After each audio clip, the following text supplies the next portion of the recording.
Welcome to View from the Top here in Marrakesh, where I am hosting the Business of Luxury Summit.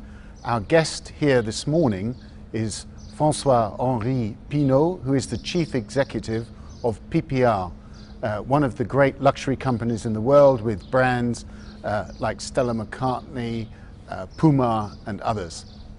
François-Henri, welcome. Thank you.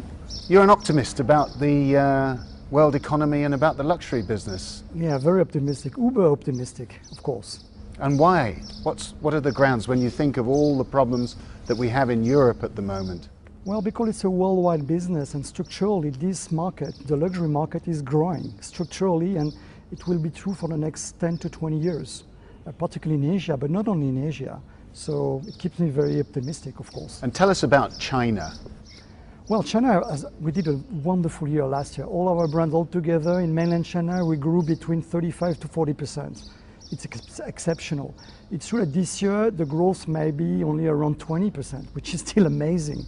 And it will continue. So I'm not at all worried about China. On the contrary, I'm very optimistic. So although China will slow down slightly, luxury will still be growing I think China has to cope with that amazing level of growth, and it's difficult. So it's not abnormal that the country makes some pause to continue to grow structurally, which will happen. And considering our group, we have a portfolio of brands. So of course, Gucci is the biggest one in China, doing very well. Then we have Bottega coming just behind. Then we have YSL. Then we have Balenciaga, Stella McCartney, Alexander McQueen, etc., etc. So I'm very, very optimistic, of course. So one of the themes of this week's summit, the luxury summit, is the growth of lifestyle and lifestyle brands. How is your group adapting and exploiting this trend? Well, it's true that lifestyle per se, it's more on the sports and lifestyle part of the group, which you mentioned, Puma and also Volcom, where we have really brands that define themselves representing a real lifestyle of people. And Volcom is which brand is that? Well, Volcom is an American brand that was born in 1991 from the surf passion, the skateboard passion, the snowboard passion, and doing very well, talking to a very young segment of customers, 15 to 25 years old, and doing very well. How can you exploit these brands further? How can you stretch them further? So a surfing brand, if you like, becomes what? Well, it will go, for instance, as it's a lifestyle brand, we have our own music label in Volcom. We promote our own artists because it's part of that culture or subculture of surfing, of snowboarding. Puma also, through sustainability and the place of Africa in Puma's DNA. For instance, we have a minority stake in a company called Wilderness, which is luxury lodges in Africa, and there is a real link between Puma and Wilderness in terms of sustainability and in terms of lifestyle also. So a pair of started out as a pair of shoes and suddenly it's an exclusive holiday with some sustainability thrown in. Well, it's a way of living, of course, embodied by shoes, by apparel and accessories. It's about joy, it's about colors, it's about sports, it's about healthiness, it's about sustainability. And Wilderness has the same values in a different industry. So the links, it's obvious between the two brands. And you've talked about bringing luxury to the masses, the elevation of style, if you like, over status. What's the danger that somehow luxury begins to be devalued if that trend takes place? The danger would be that the focus of a luxury brand on the product, which is absolutely key, is deviated towards other directions, which could be a danger. For instance, the accessibility to the products, which was a key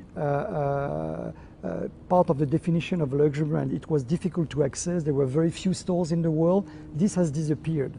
But it forces the brands to focus on the product, which means creativity, exquisite craftsmanship, and exquisite materials. I would add the functionality part also. And this is absolutely key. And even if the brand is moving lifestyle, meaning that it could address every moment of your life, it has to be sincere in every product. Could it be a casual product, or could it be a very fashionable cocktail dress, for instance? Now, a question closer to home. We've just seen the election of a French president, a socialist. You head a global company with all sorts of interests around the world. It's growing fast. Are you concerned a bit that you're going to find it a bit harder to do business in France now with higher taxes? Well, it has always been a little bit difficult. You know, it's a complicated country, but it's well, I love that country, of course. So, but you know, in the way we are reshaping the group, the French market, when it comes to sports and luxury, is representing in those two segments only 6% of the total turnover. So it's not a danger for the overall group, and we will remain a strong player in France.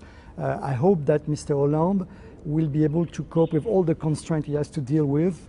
Could come to the debt, could comes to the euro problem. So it's the room for maneuver is very difficult. So we will see. And then there was the promises during the campaign. What would be feasible in reality?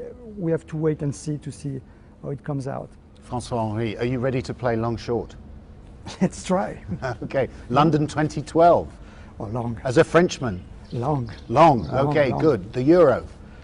Well, I wish long. I wish long. Angela Merkel. Long. News International. Excuse me? News International, Mr. Murdoch's company.